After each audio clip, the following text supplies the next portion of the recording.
হ্যাঁ, আপন মা বাপ বেঁচে থাইকা এত বড় 16 বছরের ছেলে মিয়া এক ওয়াক্ত নামাজ পড়ে না। আমনের বাপের জন্ম বৃথা, আমনের ফুতের জন্ম বৃথা। কিত্তে নাইছেন দুনিয়া ফাঙ্গাসার তেলাপিয়া খাইতেন, হ্যাঁ, ফার্মের মুরগার কক মুরগা, এটার নাম জিন্দিগি বেটা। ছেলেদের চেহারা দেখেন না? আপনাদের সন্তান না এগুলো? এগুলো রংপুরের ফোলাফাইন, কথা বলেন না কেন? এগুলো নর্থ বেঙ্গল থেকে আইছে ছেলে পেলে। এখানে যে সমস্ত বেনামাজি, এই অপদার্থ, এই অসভ্য আজকের দিনে যে এক ওয়াক্ত নামাজ পড়ে নাই, এতক্ষণ যাবত এই চতুর্দিকে যে সমস্ত ছেলে মোবাইলে ছবি নাচ গান দেখলো, এই অসভ্য কেমনে মুসলমানের ঘরে গিয়ে এখন ঘুমাবে? তার বাপ কই? তার মা কোথায়? কথা বলেন না কেন? তার বাপ কোথায়? আমনে বাপ মরে গেছেন, আমনে মা মরে গেছেন, আমনে আইছেন হুদা দুনিয়াত ভাত খাইতেন আর ভাত খাবাইতেন। আমার বাপ থাকলে ঠিকই, আমার বাপের আমি জীবনে একদিন বলছিলাম, একবার, আব্বা আমি এই মাদ্রাসায় পড়তাম না, আমার আরেকটা মাদ্রাসা ভর্তি করান। একটা কারণে বলছিলাম। আমার আব্বা বলছিল, ফুত পরের বেলা ভাতের লোকমা আমার ঘরে ধরো না, খোদার কসম, এক লোকমা ভাত খাইবে না। হ্যাঁ, বলছে আমি যেই মাদ্রাসায় পড়তে দিচ্ছি এখানে পড়বা, নাহলে যাও বাইরো, তোমার ভাত তুমি খাও। এমন বাবার সন্তান, বাবার কঠোর শাসন ছাড়া সন্তান মানুষ হবে কি? কথা কর না কেন? ছেড়ে দিছে ফুলাইনের 16 বছরের ছেলে, 18 বছরের ছেলে, 14 বছরের ছেলে, তার সামান্য ফুলাইনের লগে সারা দিন সারা রাত মোবাইলে উলঙ্গ ছবি, নাচ গান, প্রতিবন্ধীর মতো পাগল, সুস্থ না, মাতালের মতো হাসে, ঠেঙ্গাল গিদে, এতে লাথি মারে, এতে থাপ্পড় মারে, এতে চুল ধরে টানে। তুই তো পাগল বেটা, তুই তো তারসিরা বেটা, তুই তো মাতাল বেটা, তোর তো ডাক্তার দেখা দরকার। পাবনা আমার পরিচিত লোক আছে, আমার তো নাম্বার নেও বেটা। আমি কিছুদিন আগেও মাহফিল করে আইছি পাবনা, আগস্ট মাসে। আমার পরিচিত বহুত লোক আছে হেনে, তোমার হেনে মেন্টাল হসপিটালে ভর্তি করেন। ছি ছি ছি ছি, আপনি বলেন এটা সুস্থ? আপনি বলেন না এটা স্বাভাবিক ছেলে যে নিজে নিজে হাসে, নিজে নিজে দাঁড়াইয়া পেশাব করে, আটতে আটতে পেশাব করে, মানুষের যে কোনো মহিলা দেখলে তারে টিটকারি করে, তার পিছনে পিছনে হাঁটে, সমবয়সী পোলাফানের একজনের লাথি দেয়, একজনের আমনের থাপ্পড় দেয়, একজনের চুল ধরে টানে, একটু পর পর নিজের চুল নিজেই রাখছে সামনে বড় কইরা, অপদার্থ, আবার নিজেই এটা রেখে টানে। আর এরকম ছাগল আমার মানে মাথাতে ধরে না। এটা কি পাগল? কিরে তুই নিজেই তো এটা বড় করে রাখলি, তো তুই এখন এবার পিছন দিকে এরকম করস কা? কথা বলছেন না? এটা তো তুই রাখছো তো এইভাবে, তো তুই এভাবে রাখলি কেন? যেটা তোর এদিকে আসলে অসুবিধা মনে হয়, তো তুই এটা এভাবে রাখলি কা? আর এভাবে থাকলে এটার আবার পিছের দিকে ফেলস কা? বলেন, আপনি সুস্থ মনে হয় এটা? আপনি কোন না এই সুস্থ ছেলে? এ তো পাগল, এ তো অসুস্থ, তো মাতাল, মাতাল। চতুর্দিকে চুল, একটা পুরাটা চুল কাটা, মাঝখান দিয়া পাখির বাসার মতো চুল। ছি ছি ছি ছি ছি। একার ন্যূনতম রুচি যদি কারো থাকে, একার সামান্য যে মানে শেষ তারটা রয়েছে অন্য মাথা, বাকিটি সিরা গেলে গেছে আর, কিন্তু এটা রয়েছে অনেক একটা তার, এরকম করতে পারে না। নিজের চেহারা সুরতের মধ্যে না নিজের ধর্মের কোনো পরিচয় আছে, না নিজের বাপ দাদা বংশের কোনো পরিচয় আছে। কথা বলেন না কেন? এটা কেমন মুসলমান? তার নিজের বংশের পরিচয়ও নেই। তোমরা বলো বাবা, তোমাদের যাদের চুল এরকম এরকম বাড়া, এদিকে এদিকে এদিকে, বলো এটা তোমাদের বংশে এরকম চুল ছিল আগে? তো তুমি তো তোমার বংশের পরিচয় রাখতে, এটা তোমার ধর্ম ইসলামের মধ্যে এই চুল রাখতে বলছে, তো তুমি তো তোমার ধর্মের পরিচয় রাখলাম। তোমার বাপ দাদা, তোমার বড় আব্বা, তাদের কারো চুল এমন ছিল, তো তুমি কার মতো রাখ? বলো মতো। ওই হাসো হাসো বাবা হাসো, এই জন্যই তো বলছি অস্বাভাবিক। আমি যে বলি প্রতিবন্ধী, এর কারণে এটা।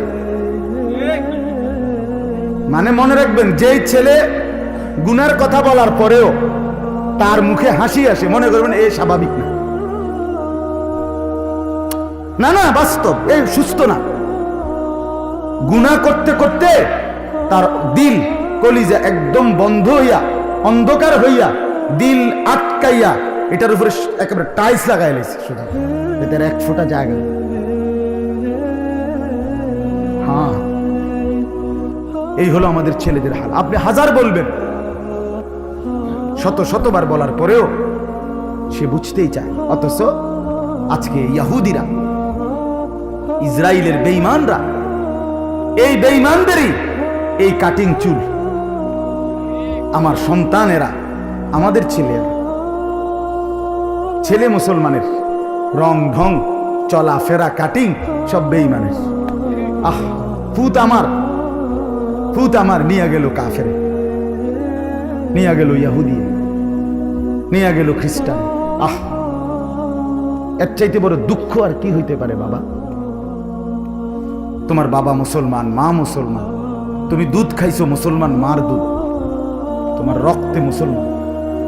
নবীজির এক মহিলা সাহাবী, ওনার ছেলেকে, রাসূলুল্লাহর সাহাবী, ছেলেটাও সাহাবী, 16 বছর বয়সী, ওনাকে কাফের বেঈমান ধরে একটা একটা শরীর টুকরা টুকরা করছে, হাত পাও কাইটা টুকরা টুকরা করে পিস পিস করে ছুঁড়ে ফেলে দিছে। ওনাকে এইভাবে মারছে, শহীদ করছে। শেষ পর্যন্ত, মৃত্যুর আগ মুহূর্ত পর্যন্ত, যতক্ষণ মুখ দিয়া কথা বলতে পারছে, উনি শুধু বলছে যে মুহাম্মদ আল্লাহ রাসূল, নবীজির কথা বলে গেছে। ওই মার কাছে মদিনায় এই খবর আসছে, মা তোমার সন্তানকে কাফের কাইটা টুকরা টুকরা কইরা একেবারে বুটি বুটি গোস্তের টুকরার মতো বানায় লাইছে, বানাইয়া ছুঁড়ে ফেলে দিছে, কিন্তু তোমার সন্তান একবারও নবীকে ভুলে নেয়। খোদার কসম, আমরা নিজে হাদিসে পড়ছি। উম্মে আম্মারা ওই মহিলার নাম, ছেলেটার নাম হলো হাবিব ইবনে যায়েদ রাদিয়াল্লাহু তাআলা আনহু। মা তখন চিৎকার দিয়া বলছে, বিহাদাল ইয়াউমে আরদাতুহু, আল্লাহর কসম, এই দিনের জন্যই আমি আমার সন্তানকে বুকের দুধ খাওয়াইছি। আমার সন্তান আমার দুধের হক আদায় করছে। ছেলেরা, তোমাদেরকে বলি, বাপ, তোমার মা তোমারে এই জন্তু জানোয়ারের মতো চুল রাখার জন্য দুধ খাওয়ায়, কাফের আর বেঈমানের মতো চলার জন্য তোমারে মা 2 বছর কষ্ট করে দুধ খাওয়ায়। সারা রাত উলঙ্গ ছবি আর নর্তকীর নাচ দেখার জন্য তোমারে মা কোলে পিঠে করে মানুষ করে। আমার একটা 2 বছরের মেয়ে বাচ্চা আছে, 2 বছর বয়সী, ছোট। আমার সেই মেয়েটাকে তো আমি দেখি রাতের, বিশ্বাস করেন, রাতের যদি 3টাও বাজে, 2টাও বাজে, আমার ড্রাইভাররে জিজ্ঞাসা করি, যত রাতেই হোক আমি না যাওয়া পর্যন্ত আমার এই বাচ্চা ঘুমায় না। তাই এইভাবে তো বাচ্চারে বুকে নিয়ে অনেকক্ষণ আদর করে তো আমি আমার সাথে ঘুমাই। তাহলে এইভাবে তো প্রতিটা বাপ মা ছোট বাচ্চাটাকে কত শত চুমা দিছে। কোন আমনের ছেলেটারে ছোটবেলায় কত লক্ষ চুমা দিছেন, কতবার জড়াইয়া ধরছেন, কত আদর করে তারে মানুষ করছে। আজকে কাফের বেঈমান, তুমি তার মতো সাজবা, তার মতো চলবা ফিরবা, মার মর্যাদা, বাবার মর্যাদা, বংশের মর্যাদা, তোমার ধর্মের মর্যাদা, তোমার কোরআনের মর্যাদা, তোমার ইসলামের মর্যাদা, তোমার নবীর মর্যাদা কিচ্ছু তোমার কাছে থাকবে না যুবক। আহা, তুমি নারীর কাছে জীবন উৎসর্গ করে দিলা, এই ছবি দেখতে গিয়ে জীবন শেষ করে দিলা, নর্তকী আর উলঙ্গ নাচ দেখে জীবন উৎসর্গ করে দিলা। আহা, তোমারে বুঝি এই এর জন্য বানাইছে? এটা কেমন কথা ও বাপ? আপনারা আপনাদের ছেলেদেরকে ফিরান না। বিশ্বাস করেন, কসম, ফিলিস্তিনের মুসলমান নির্যাতিত না। মুসলমান ফিলিস্তিনে মরছে না রে বাপ, বরং 180 কোটি মুসলমান নির্যাতিত। রক্ত ঝরছে 180 কোটি মুসলমান। ইসরায়েল শেষ মুসলমানটাকেও শান্তিতে থাকতে দিল। এই বেঈমান যদি বেঁচে যায়, এই বেঈমানরা যদি এখানে টিকে, পৃথিবীর একটি অঞ্চলের মুসলমানকেও শান্তিতে থাকতে দিল। কথা বুঝেন?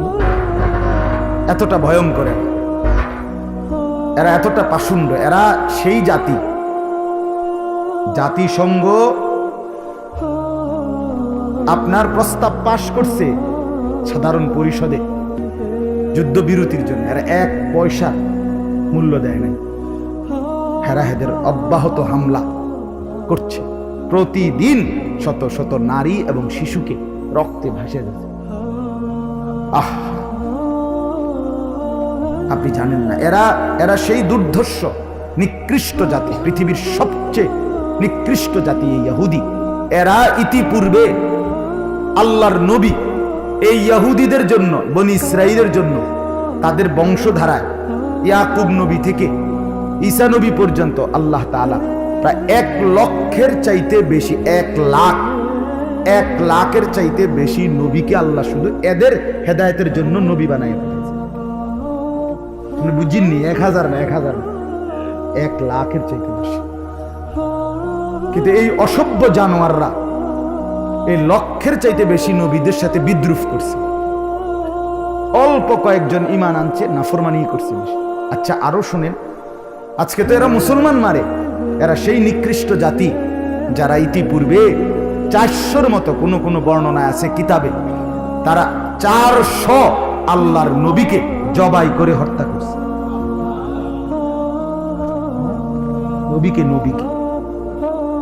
বিশ্বাস করে? এরা এত নিকৃষ্ট, এরা কাউকে থাকতে দিবে না।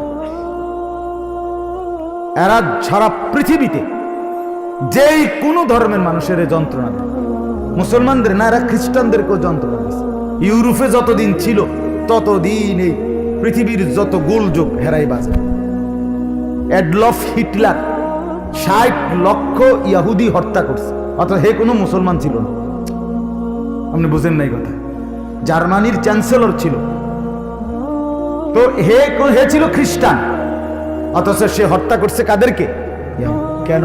হেতের সমস্যা কি? মানে এই ইহুদি সবাইরে আল্লাহ, সবাইরে যন্ত্রণা দেয়। এরা নির্মম, এরা নিকৃষ্ট, এরা শান্তিতে থাকতে দিবে না রে বাপ। মনে রাখো, মাত্র 92 লাখ, মাত্র 1 কোটি না। ইসরায়েলে মাত্র 92 লাখ থেকে 93 লাখ হলো ইহুদি। 1 কোটি না মিয়া। বুঝেন নাই আমার কথা? এদের অত্যাচারে মুসলমানদের এই অবস্থা। আর আমরা যেই বাংলাদেশ, আমাদের চতুর্দিকে কাঁটাতারের বেড়া, আমরা আমাদের কাঁটাতারের চতুর্পাশে 130 কোটি বেঈমান। জানেন? এত সহজে মনে করে গেছেন এই মোবাইল টিপতে টিপতে হায়াত শেষ হইব না? ছেলেরা, বাপ তুমি আর বয়স্ক হইতা না, অভাব দেখবা না। না এই মনে করছো তোমার এই বেডি চাইতে চাইতে মানে জিন্দিগি এভাবে শেষ হইব না? কয়রা কতদিন? হ্যাঁ বলো বাবা, পরের নারী দেখবা কতদিন?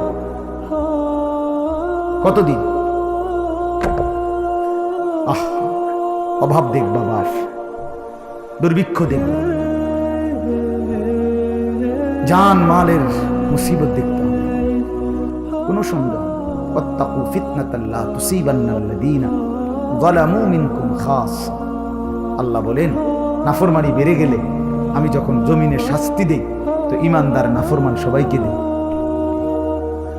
এজন্য নামাজি ব্যক্তির উচিত বেনামাজি নাফরমানকে ফিরে আনার চেষ্টা, কারণ তার গুনার কারণে শুধু সে কষ্ট পাবে না, আমিও কষ্ট পাবো।